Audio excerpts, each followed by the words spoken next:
Okay, so we were revising about oscillators from the last class. So we'll continue with that. And we have seen in the class oscillators are electronic devices which are going to generate oscillations with available DC input only. So the DC input is given for two purposes. One is for biasing your transistor in the Q point, and second purpose is energizing the noise and injecting noise into the base. And you don't give any FG to your oscillator, but output of oscillator, if you take from collector, you will get a beautiful sine wave. And in this unit, we are we are learning only about sinusoidal oscillators. We are not seeing about non-sinusoidal oscillators.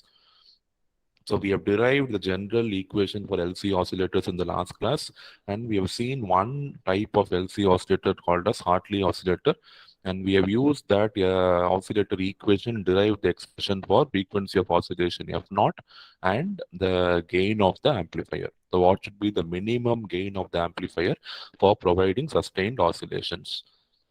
So now we'll move into the second type of LC oscillator called as Colpitts oscillator. So the major difference, if you see with respect to Colpitts and Hartley, it is very simple if you see the diagram. So this amplifier structure remains the same. I'm going to use a common emitter amplifier with voltage divided bias and the bypass resistance and capacitance. And I'm going to use two coupling capacitors at the base side and collector side. In the feedback side, in the Hartley, we had L1, L2C. Here we are having C1, C2, L. So to minimize the usage of inductance, I am going to use two capacitance in shunt with a single inductor. So that is the only difference with respect to the circuit diagram. Operation, other things are going to be exactly same. So as soon as you switch on your VCC, the noise which is available in the base region will go into the amplifier, and the amplified noise will be available here. That is fed back, and again coming to the input. So this process continues till A beta equal to 1. And since you have a tuned circuit in the feedback path, only noises pertaining to this frequency are alone amplified. So remaining frequency noise are going to be completely eliminated. So output you get a sine wave with a fixed frequency of oscillation decided by C1, C2 and L. So remember, tuned circuit will act like a filter.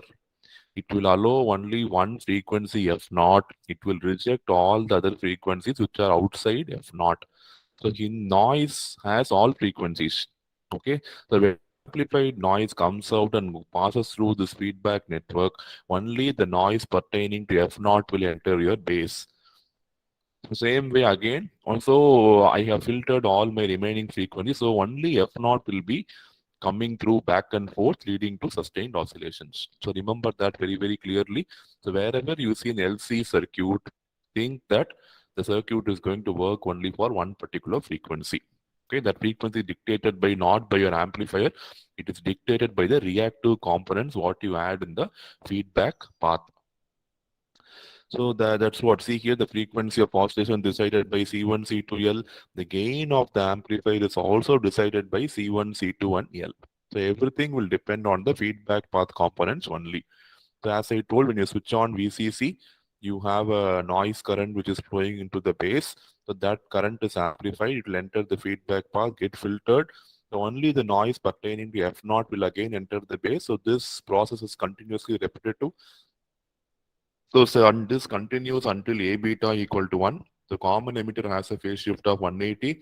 This feedback path has a phase shift of 180. So the total phase shift becomes 360. So Barkhasan condition is satisfied.